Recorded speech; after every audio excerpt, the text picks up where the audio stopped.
More often than not, the road to healing and the road to change is a long, egregious process. Becoming an activist and advocate for others, you have to do the work that sometimes makes you uncomfortable, but it requires you to be honest and vulnerable. For my guest today, Frederick Joseph, his life trajectory and work as an author and an advocate has allowed him the opportunity to dive deep in his own past and share his growth and views with the world. You're listening to We Need to Talk. So you got something to say that is on your mind. We need to talk about it. You know, just one conversation can change your life. We need to talk about it. We need to talk. Frederick Joseph, welcome back to We Need to Talk. I'm always happy to chat with you. It's my pleasure. I'm so excited to be here. I feel like it's been way too long since the last time we chatted. Like the world has changed 15 times. Yes, absolutely. We keep up with each other on social media, but yes, it's been a little over a year since we had our last one-on-one, which is wild to reflect back on this last year. But even more so, I feel like the last couple of months, we've just been hit with entirely too much, and I wasn't prepared for any of it. And I was just looking at things, and I mean, last time we talked, you just come off of, your book coming out. Biden was just going into office, I think. And now the last few months, we've just been hit with more problems in the Black community. LGBTQ communities under attack. Women's rights are more so under attack. And there's just been bill after legislation that is just pointed at hurting people. And I guess, just simply put, do you feel like we're regressing? Because I felt for a long time that we were making progress. And now I'm just like, I don't know where we are anymore. Yeah, I think that we kind of talked about that in our last conversation, right? Like, because for a lot of people, I think that there was so much promise in what was to come after, Biden's inauguration, so on and so forth. And I've kind of, I'm not like a tarot card reader or anything like that, but I think that on this one, I kind of saw the cards, so I think that there has the same way, like this is a super long-winded answer to a very simple question. I think the same way that we saw essentially a white lash after President Barack Obama in getting Donald Trump, I think that we've seen that same thing happen on like a more nuanced level in terms of like a lash back against progressivism at almost every single level in not just our country, but globally. And I think what I've noticed, though, is that a lot of people that are kind of resistant to any form of progressive mindset, I don't even think they fully know what they're resisting. It's just to resist progressives. Oh, you know what? It's, I don't even know, it's so funny. I don't even know that it's even to resist progressives as much as it's just like, it's that weird jump off a bridge because someone else is doing it mentality, right? Like I think that, I say this pretty often. I think with the advent of social media, what you have is people who become totems almost of the people that they follow, right? They regurgitate, they disseminate, they internalize the things that they're taking from these people who represent them, which we used to have on a broader scale with celebrity culture. But I think that no one thought that they could be celebrities. I think that people think that they can be the influencer that you see and so on and so forth. Yeah. And so when people, like these far right influencers and pundits say certain things, people internalize that as an extension of themselves. So they kind of just roll with it as it is. Right. It is a blessing and a curse, I think, when it comes to social media, because even for you, someone who uses your platform for good and, someone will think that you're an extension of them and their beliefs. Someone on the other side might see all the good that you're doing and very obviously view it as a negative. Yeah, 100%. I mean, I think that, you let me tell it. I would say most days I feel like the entire world despises me, but, so it's, you're an educated Black man. You have books. You're a New York Times bestseller. Of course, they don't like you. Yeah, but the sad thing about it is, I think a lot of those people aren't even the most staunchly, cross-burning folks or whatever. I think that internalization is so seeped into even the people who are supposed to be on, quote unquote, our side, under our. Yeah. Interesting. Interesting. So, okay, I want to talk a little bit about that then, because your advocacy is obviously one of my things that I love about you. But what are some of the comments that you've received from people that are maybe more moderate, that aren't really understanding why you have some of the stances you do, even more specifically about the LGBTQ community? Because I know you talk a lot about, trans rights and the Don't Say Gay bill that just came out, and those are things that I'm very passionate about as well. So I'm curious to know what kind of feedback you've gotten in terms of speaking out for them. Yeah, I mean, I think that a lot of times when you exist as a certain identity visibly, right? Like whether you are a person who is disabled, a person who is Black, a person who is a woman, so on and so forth, when you speak up on things that people can kind of wrap their minds around in terms of that visible identity, people are kind of fine with it to a certain extent. Like it's like, okay, he wrote a young adult book about anti-racism, and he's Black, so that makes sense to us. But I think with my next book specifically, which is my first adult book, Patriarchy Blues, people are, and I'm starting to talk more about these issues, right? These issues of how patriarchy manifests in homophobia, transphobia, toxic masculinity, misogynoir, rape culture, et cetera, et cetera. And I've actually been working on this book for about 6 years. So, a lot of research, a lot of learning and unpacking, whatever. But I think that people are not prepared for the idea, especially people who are moderate, that like our tribalism and our identity politics sometimes are shaken up by the idea that we have to reflect upon ourselves in them, right? So like, just yesterday, I was saying there was a post by Cam. There was a conversation that Cam Newton was a part of, and he had said that he wanted a quote unquote traditional woman. He said he wanted a woman who could cook and know when to be quiet, right? Deeply misogynistic that he was saying. So I said that publicly, and then someone replied, well, would you say the same thing to a woman who wanted a traditional man, quote unquote? And I said, well, I would call her as toxically masculine as I would call the guy, right? They are both manifestations of toxic masculinity and so on and so forth. So this one woman was like, well, men are the only ones who could be toxically or practice toxic masculinity. And I'm like, well, that's not at all true, right? And it's the way that Black people can be anti-Black. Women can very much be misogynistic, right? That's why women, have judged each other at times because they're practicing misogyny, masculinity, so on and so forth, right? The idea that men can't cry or should be tough and all those things. If a woman thinks those things, that is toxic masculinity that she's perpetuating. But I think what you get, again, because of these identity politics, is people are like, well, rah, rah, rah, I'm a feminist, and feminism means men versus women, and that doesn't allow for there to be like a conversation of like, well, that's not always just true, right? That's not how that works. I love that you bring that up, because I think specifically watching the confirmation hearings, right?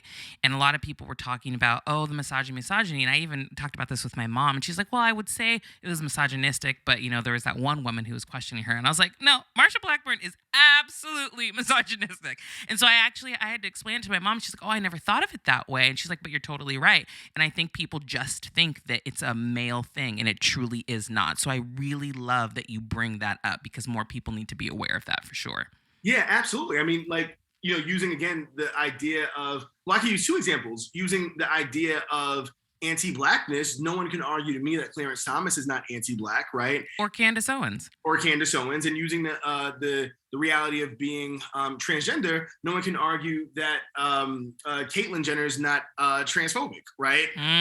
So, these things have to be conversations, but I feel like a lot of times, the quote unquote left, we as a collective, we don't go past our slogans, right? Like we don't get past our slogans and our hashtags, listen to women. Great, cool. But what does that actually mean? Because Marsha Blackburn is also a woman.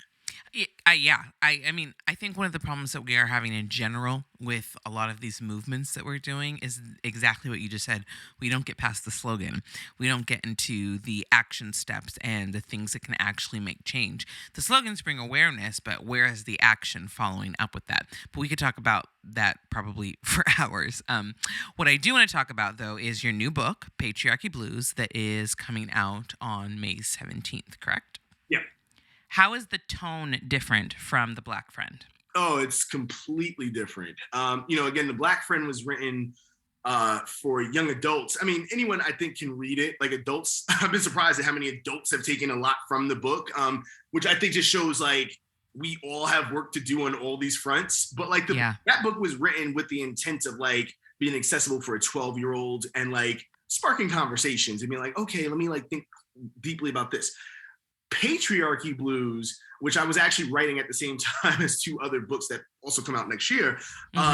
Patriarchy Blues is it's almost like someone's getting a chance to just sit with me while I'm having a glass of wine, writing in a notebook, right? Like I'm just listening to jazz and considering the world around me as a Black man who is disabled, who has practiced womanization, who has been molested, who has been violent against other men, who has reconciled said violence, who still, all these things are happening at once. And I'm just like, how are they all interconnected, right? Like I grew up in the era of people saying things quote unquote gay, right? Like, oh, you don't like this, oh, that's gay, this and that third, right? What does it look like to come out of that era and look at, what does it look like to be at the dog park and women are walking by and men assume that they could just say to me like, oh, what would you do to that? Like this and that. What does it look like for me to actually talk about these things that are happening and how they're happening around us? You know, I write letters in that book to my father, who was an absentee father who I've never met. I write a letter to the woman who molested me. There's just a ton in there. I talk about how white women, their PR group was actually what upheld the KKK. The KKK was actually like falling apart, and white women came up with the idea of how to turn it into something that was more socially acceptable. I love that there's a level of vulnerability that's obvious that based off of the things that you're sharing. I love that. And now my question to you is, because we're talking about, toxic masculinity, and I saw you also even reposted Tashina Arnold's question about how do we not, emasculate men anymore. What do you say to people that think that men who are vulnerable and show their emotions, that they are being emasculated? Because that's what I got from that tweet. And just listening to you say that, I'm curious if you think that you're going to get some of that response as well. Well, I think I've already gotten a ton of it. I mean, even just something as simple as like having my pronouns in my bio, there's different like men and women who don't want to work with me because on different projects, because they've said, oh, you have your pronouns in your bio. What does that mean? This and third. I'm like, I mean, I don't really care. I am happily engaged to a beautiful woman, so on and so forth. It happened for a long time. We're getting married in a few months, whatever. But I think that what I would say. But you don't even need to explain that to anybody. Right, you know what I mean? That's why I said I don't care. But like, that's the reality. But it's just so how people's mindsets work. But I think, there's gonna be a ton of flack, and like, I think that idea of emotions and vulnerability and that somehow being emasculating is an entry point, hopefully, for people understanding how we're all implicated, right? Because I learned that growing up too, but but the funny thing is I didn't learn it from men in my life because there weren't any men in my life. I actually learned it from the women in my family. Like the Black women in my family are like, oh, if I fell, you better not be crying, because they had internalized that toxic masculinity, right? So like, what did it look like for all of us, hopefully, if not with this book, then somebody's book, somebody's something, right?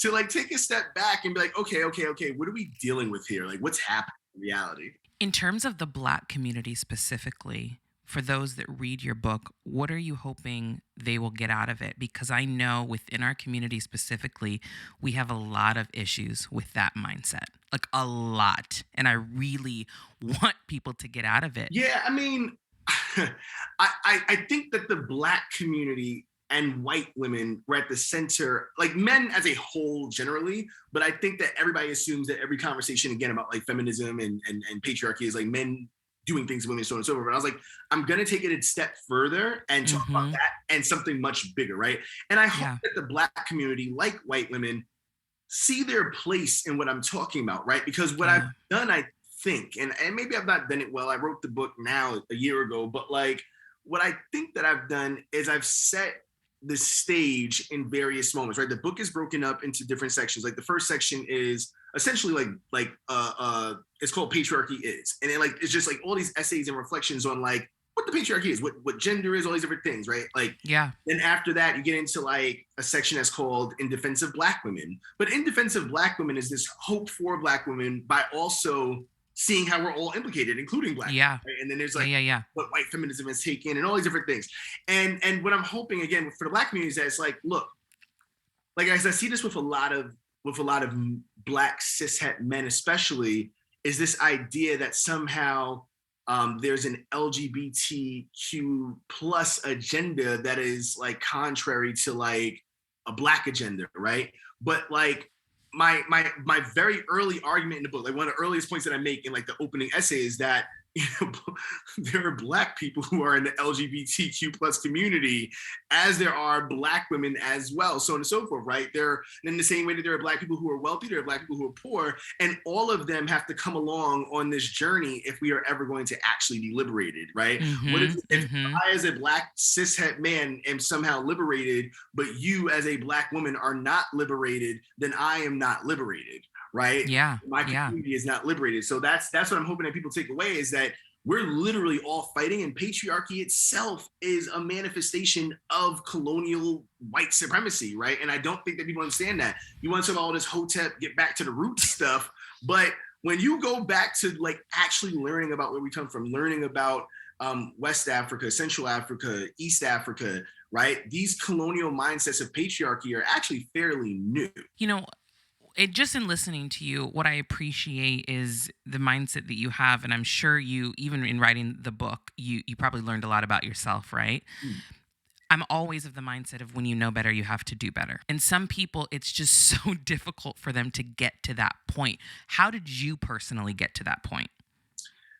It's a good question. I think that there were different points, right? There were multiple points. I think that there was a point, and I talk about this, I think there was a point, for instance, with violence, right? Where like I grew up, for lack of a better term, just like beating dudes up, right? But I was never a bully. I would use violence as my thing to like make things right. Like, so like, let's say someone's making fun of someone who had a disability. I would beat them up, right? Let's say I was at a bar in New York City on a Saturday night and some guy's in a woman's face and he's not moving. I'm like, oh, great, an opportunity to beat somebody up. But what this book allowed me to do, for instance, was like reflect upon what I was actually doing and what I was actually perpetuating, and like where that anger and angst was even coming from, for example, right? So there was like that point. Then there was the point of, what does it even look like that? Like in this book, this was the first time that I ever really cried over my father not being around. Like I wrote this letter and ended the book with this letter, and I like literally was shaking as I like finished writing it. I was like shaking because I never really, because like the era that I'm from is the post-crack epidemic era, right? And in the inner cities around the country, that demolished Black families. So, you have the prison industrial complex, the war on drugs, so on and so forth. And it took, it destabilized a lot of Black households, homes, traditional families, so on and so forth. So my father wasn't around, like many other people's fathers weren't around, but I normalized that, right? I normalized that for 30 plus years. And then, getting to an age where I was just like, oh my God, I am broken. Right. And this book allowed me to have that kind of cathartic moment. I love that. This was like therapy for you. Yeah. Self-therapy. Yeah. That's great. Yeah. That's great. A lot of people are afraid to get to that point, though, because when you realize, where your own personal trauma comes from, and then you realize in your 30s, you're like, I haven't dealt with this at all. Like that had to have been a very, very heavy experience. Yeah, it was. I mean, again, and I think that like, like the thing for me, and this is one of the ways in which I understood in the process that I'm still a cishet man writing about these things, right? So I didn't want to be holier than thou. So I held myself accountable throughout the book, right? I'm not going to talk about violence without being like, I was also a part of this. I'm not going to talk, like I can like write a letter to the woman who molested me at 8 years old from 8 to 10, and also reflect upon how that made me not only afraid of women, because that would be half the story. I also learned to hate women, and that hate transmuted into misogyny, which then transmuted into womanizing. And the whole time, like, and I write this in the book, I was actually trying to fill a hole that she took from me by taking pieces from other women. You know what I mean? Yeah. And so I had to hold myself accountable, while I was also kind of like having this therapy. Did you get to a place for not only forgiveness for her and for your father, but for yourself as well? I think that I got to a place of, I think that there has to be personal accountability, and that I understood that I'm not going to ever get, but I forgive them for the ways in which these systems cheated them, right? Mm. Because I think that looking at my father, he was a product of something that's much older and more toxic than he is, something that hurts you and I while we're even on this call, right? Mm-hmm. And I think for the woman who molested me, she was a product of, in major part, probably how little we do about mental health in this country, right? Like, Yeah. And how, you know, the signs of certain things aren't normalized, because, you know, they say a lot of people who are abusers were abused, right? So Mhm. so I have to think to myself, maybe someone when she was my age was doing the same to her, and it doesn't make it right, but it helps me understand. With this book, your last book, and all that you do on social media in terms of educating people and sharing, have you had any success with reaching across the aisle and getting people to understand your perspectives and even get to a point of even saying, you know, I never thought of it that way, or thank you, someone that you probably would have disagreed with on a regular basis? You know, it's interesting because I'd say yes, but not in the way that you think. You know, I kind of align with the AOC mindset that in any other country, you know, we wouldn't all be a part of the same party, for example, right? So like Yeah. when I'm thinking of across the aisle, sometimes that does mean my more moderate and centrist friends, right? The one. Yeah, that's true. So, you know, I haven't had any luck reaching across the Mississippi, you know, but but I've had some luck in people who like the groups of people who are like, oh, I don't see race, right? Versus I am a racist. You know, I've had luck with them and being like, okay, well, you're getting it wrong still. Or like, you know, a woman messaged me recently after the Will Smith moment, and you know, because you know, I think she originally had said to me like, you're just flat out wrong about everything. There's nothing here. There's nothing else here except for, and she was a white woman. There's nothing else here. I've been following you, but you're, you know, there's only one man slapped another man. There's no other nuance to it. It's toxic masculinity. And this is what women have to deal with on a regular basis. And I was like, okay, cool. Like, well, there's a lot more to it. But then I was posting things on a regular basis just as things were coming to me as I was seeing things. And she did message me days later. She's like, hey, sorry, because there is so much more nuance. And I didn't want to listen to you because you are a man. And then funny enough, days later, women were saying the same thing, right? Like, so it was interesting. So yeah, there's moments that exist like that. Yeah, and speaking of that moment that took up entirely too much news time, in my opinion, Yeah. because I was definitely aligned with a lot of what you were saying, and there was way more nuance than just Will Smith getting up and slapping Chris Rock, though. But one thing I did appreciate you actively speaking about was how it was a version of protecting Black women, and that, you know, in conversations that I had, it's like, it's sad that Black women have to be happy about somebody slapping somebody just to feel like we're seen in a way, right? And you can say what you want about Jada. I don't really care what your opinions about Jada are. I view her as a Black woman because she is a Black woman, and that was what I was seeing in this moment. Like, okay, what else is going on here, right? So I love that you were able to have that conversation with that woman and that she did come back. And I want to know for you what you did feel seeing that moment. Did it automatically click what that was, or what was your immediate reaction? Because I'm sure it took some time, not even a lot of time, but I don't think it was as, you know, intellectual as you got on your reels when you first saw it. So I am curious what your first reaction was. I mean, look, you know, I rock with you heavy. Like, you know, I really mess with you. So I'll be really transparent. So like, you know, me and my fiance, we're both from the hood, right? Like my fiance's from, you know, the projects in Seattle. I'm from the projects in New York. And a lot of my work is in discussing how little historically Black women have been defended in any capacity, right? Like in any capacity whatsoever. And I grew up with that being instilled in me, right? Like you got to protect this and third. So, you know, and I'm also used to a certain level of violence around me, to be quite frank, right? Yeah. Putting a body in front of a Black woman is in part how I've been taught. All that to say, you know, when I saw it, and I think I also I had a history that like other people didn't have of like alopecia and stuff like that. But Yeah. I saw it.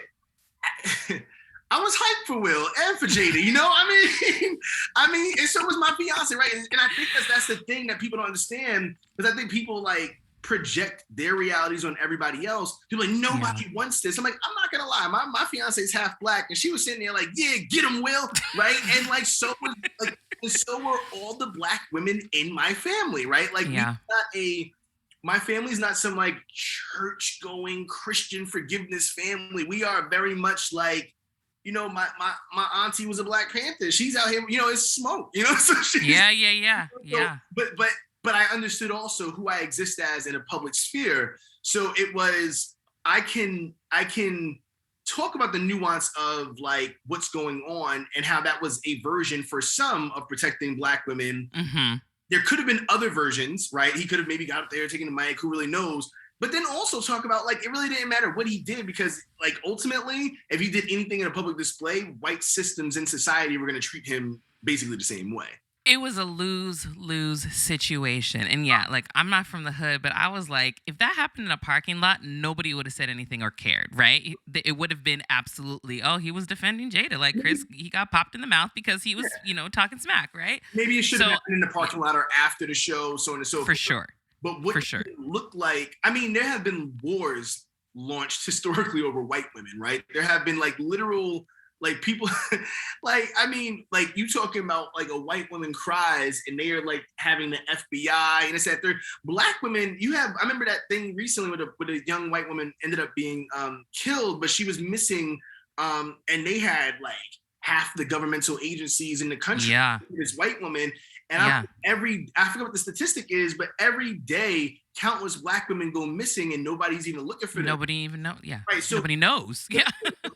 What does it look like to feel, you know, like, for those who are aware, what does it look like to feel like you as a Black woman are this kind of like candle in the wind and nobody's giving you any cover, and somebody's like, no, F that. I don't care about these systems. I don't care about this moment. I don't care about these white people. You're not going to embarrass my wife over her disability and her in this white space, as you have tried to do countless times historically. So are you ever surprised? Because for me, I did see a lot of anti-blackness in the response to this, right? Are you ever surprised by the amount of anti-blackness undertones when situations like this happen? Because people will fight tooth and nail to be like, it's nothing about race, blah, blah, blah. It's like, however, let's break it down and show you why it is. But are you ever surprised? I'm not surprised. And I think that the deepest part of it is, because I get it on a regular basis, and I think that I have so much proximity to so many different types of spaces, right? Like I live in a pretty affluent community. But I also go back to the hood on a regular basis. I have family. I have friends and family who range from attorneys and doctors to trap boys, right? Like, so in that, I also have proximity to whiteness, right? Like, and how different versions of whiteness exist. The whiteness in the hood that exists more so in the form of policing, the whiteness that with the doctors and attorneys in the forms of microaggressions and like moral judgment and things like that. So nothing ever surprises me, but I do think what was interesting is how the moment projected on Black people, and including myself, because like this is the first time that I've said publicly that I was like, oh, when the slap happened, I was like, well, anyway, right? This is the first time that I've ever said this. It never in any of my commentary did I say that Will was right for slapping him. I just talked about like, oh, well, you know, like this is this and third, and he's protecting Black women, blah, blah, blah, blah. But white people projected so much on me that I was not willing to admonish and destroy this Black man as, say, like a Kareem Abdul-Jabbar was, that it was like I was treated as if I slapped somebody. Right? I'm like, oh, shoot. You know, like, well, you must be out here beating the S out of people if you don't care. I'm like, whoa, I'm watching. It's extreme. Yeah. You know, I'm like, whoa. Yeah. I'm in the crib watching Bel Air right now. I'm just chilling. Leave me alone. Which is amazing, by the way. I don't care what anybody says. I love the new Bel Air, but I'm not going to digress on that. But I do love it. But what I did notice is with this specific situation was how, and this goes back to the whole protect Black women thing. I felt like I saw more people be upset over a tiny slap, because it was a bitch slap. Like, he slapped him. It was open-handed. There was no blood. He didn't punch him. He wasn't on the ground. It was a slap, okay? We've definitely seen worse. There's worse in films that these people make, right? But none of those people were coming to the defense of Ketanji, who was getting verbally berated for days after days. And that was what was so surprising to me. Now, I'm not trying to do like the whole straw man argument thing, but if we're going to speak up about violence, then we need to be consistent. And I think that that's the thing that bothered me so much. Yeah, I mean, I completely agree. I think that, well, for starters, I don't think that people have a good understanding of what violence entails, right?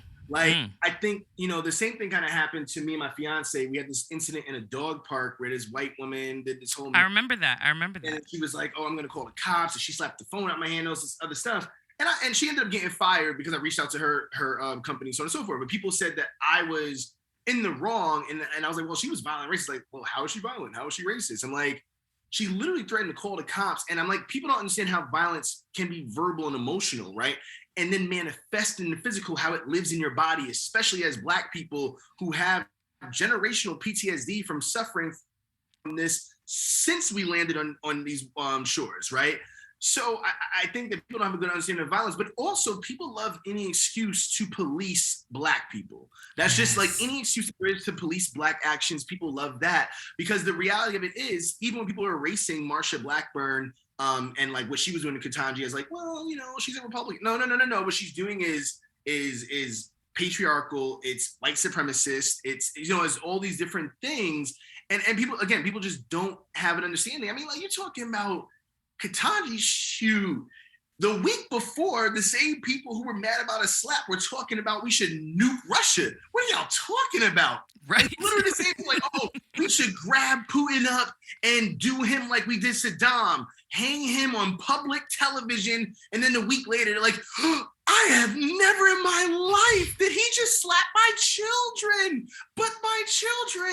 but you want your children to see Putin being lynched on public television. People who have, like, they're like, well, Russia's, and I made this point once, people are like, well, Russia's bad. I'm like, no, Putin is bad. Russia is a nation. When Trump was the president, that had nothing to do with me as an individual. And I don't think there's any example that you can give to people to put the mirror in front of them to show them how hypocritical they're being. I don't know how we get past that, truly. I don't. I don't know either. I think, to be quite frank with you, I think that my first book, I'm happy that it's done a decent job of that for people because the entry point wasn't solely academic. It was conversation. Yeah. And I think that, part of the issue of anti-racism as a whole is that a lot of it for people is academic jargon, right? It is, quote unquote, woke jargon from social media, so on and so forth. And I don't always disagree with that, right? I think that when you talk about things, you got to talk about the people who are actually living within these systems, living within these constructs in ways that are human, right? Ways that are human, in ways that are vulnerable, in ways that are real, right? Like, I think that one of the reasons why people seem to be drawn to some of the things I say is because you can catch me at any given moment talking about the Lakers or talking about white supremacy. I'm a whole human, right? Yeah. I don't have to pretend like you're well-rounded. Right. I don't have to pretend or drinking a beer, right? I'm like, oh, I'm in here drinking a beer, watching the game, right? And they're like, okay, this is a Black guy who I would like to hang out with, who also I want to be better for, right? Yeah. And I think that's some of the difference of how we go about getting people to see themselves in these constructs and in their hypocrisy. Well, I mean, I appreciate all that you do. I'm a fan, a friend, all of that. I'm going to support you always. So please let everyone know where they can follow you and about your book and how they can get it when it's out. Well, I appreciate everything you do, and much love to you and your family, Black woman. I mean that very deeply. I think we occupy these spaces where we have to send each other as much love as possible. Yes. Amen to that. To each other, who's going to send it to us? Yep. But Anyway, people can find me on Instagram and I guess Twitter for right now, depending upon. I know. I was like, I even tweeted. I was like, is he bored? Like, what is he doing? He has to be bored. I don't know why he is, but he is. Like you said in the beginning of the conversation, there's so many things happening. But for right now, people can find me on Twitter and Instagram at Fred T. Joseph. And in terms of my next book, Patriarchy Blues comes out May 17th. And you can get it literally anywhere. I prefer that people get it from Black-owned indie bookstore if they can, but you can get it anywhere. So awesome. Thanks so much, Fred. Thank you. And to the listeners, thank you for your weekly support of We Need to Talk. Make sure you like, comment, share, review, and most importantly, subscribe. Thank you to Stephen James, our theme song writer and producer. And remember, everything begins with a conversation.